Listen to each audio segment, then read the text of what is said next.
Messieurs, s'il vous plaît. Mesdames et messieurs, monsieur le membre du comité exécutif, mesdames et messieurs les journalistes, merci d'avoir répondu à notre appel. Il y a 24 heures, nous nous excusons pour cette convocation d'urgence, mais l'importance du sujet méritait que nous puissions agir ainsi, puisque nous avons avancé dans nos investigations pour empêcher les entrepreneurs. Donc, nous sommes réunis ce matin pour, comme vous le savez, vous donner quelques informations. Nous espérons pouvoir aboutir au terme de cette rencontre du jour à vous communiquer le nom du sélectionneur de l'équipe nationale de Côte d'Ivoire. Mesdames et messieurs, le 6 mars 2017, nous avons lancé un appel à candidature afin du recrutement d'un nouveau sélectionneur des équipes nationales et locales pour remplacer le coach Michel Dussuyer, démissionnaire.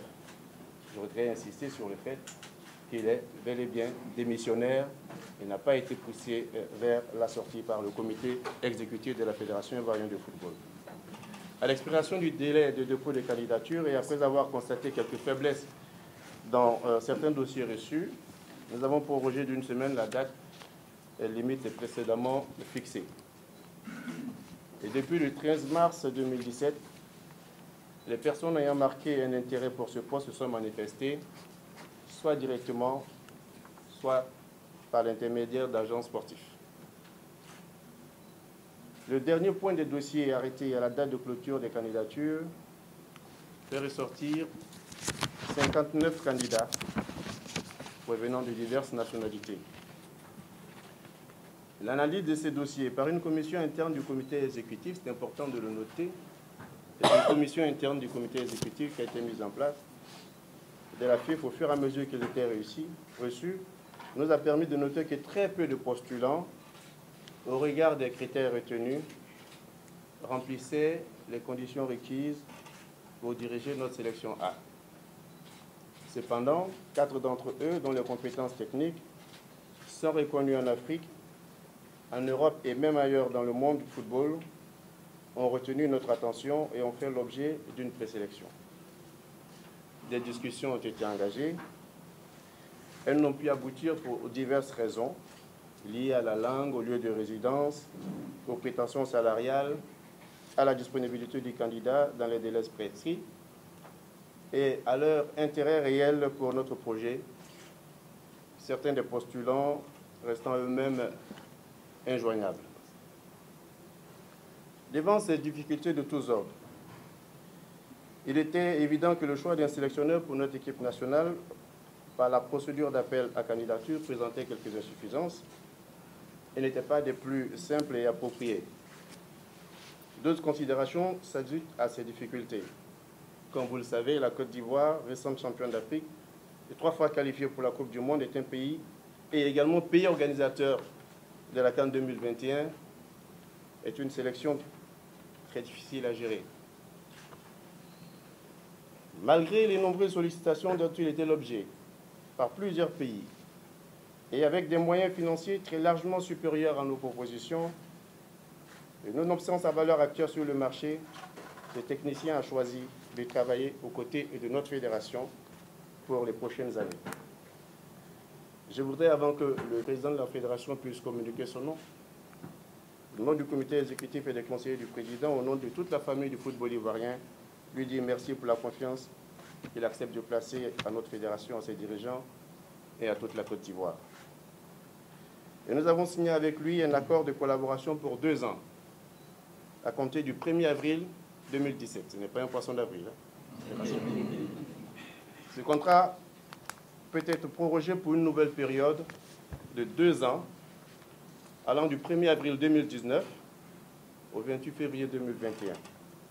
Si les parties en conviennent, et cela après une période d'évaluation de la première phase de collaboration. Je voudrais vous remercier d'être venus si nombreux. Au nom du comité exécutif que je dirige, à mon nom personnel, je sais que l'information est capitale, que vous serez là, même si on vous avait appelé à minuit, vous serez là à 1h du matin.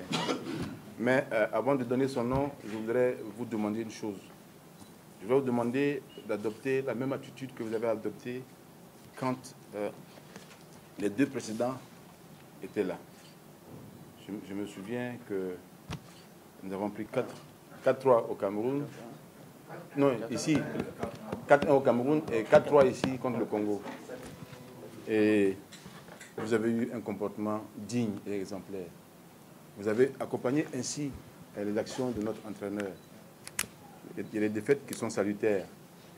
Je crois que ces défaites-là lui ont permis aussi de faire beaucoup de réglages. Et avant d'aller à la Coupe d'Afrique que nous avons remportée, vous vous souvenez aussi de la manière avec laquelle nous sommes qualifiés. Nous avons refusé de jouer. Ce n'était pas agréable, mais le but était de se qualifier. Cette fois-ci, nous sommes partis avec beaucoup plus d'espoir et ça n'a pas marché. Et puis, ne me demandez pas pourquoi ça n'a pas marché. C'est vrai, nous avons une CAN désastreuse.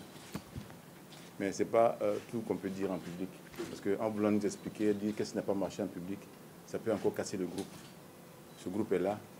Nous allons tous essayer de faire progresser. Et j'espère que vous allez nous accompagner tous, accompagner le coach qui va être désigné aujourd'hui, considéré que désigné par nous tous. Alors, le vice-président ne vous a pas donné une autre information. Le coach arrive ce soir. Et demain, il va animer une conférence de presse. En ce moment-là, je pense que vous pourrez même vous rendre compte de la personnalité de ce coach. Parce qu'il y a un autre critère.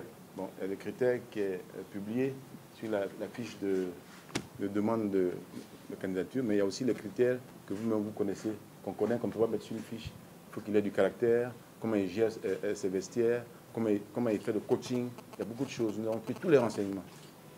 Et je pense que nous avons fait le bon choix. Et je vous demande de nous suivre, de nous faire confiance, de lui faire confiance, de l'accompagner aussi. Alors, le nom de cet entraîneur est Marc Wilmotte, l'ancien entraîneur de la Belgique. Alors, Wilmotte, W-I-L-M-O-T-S.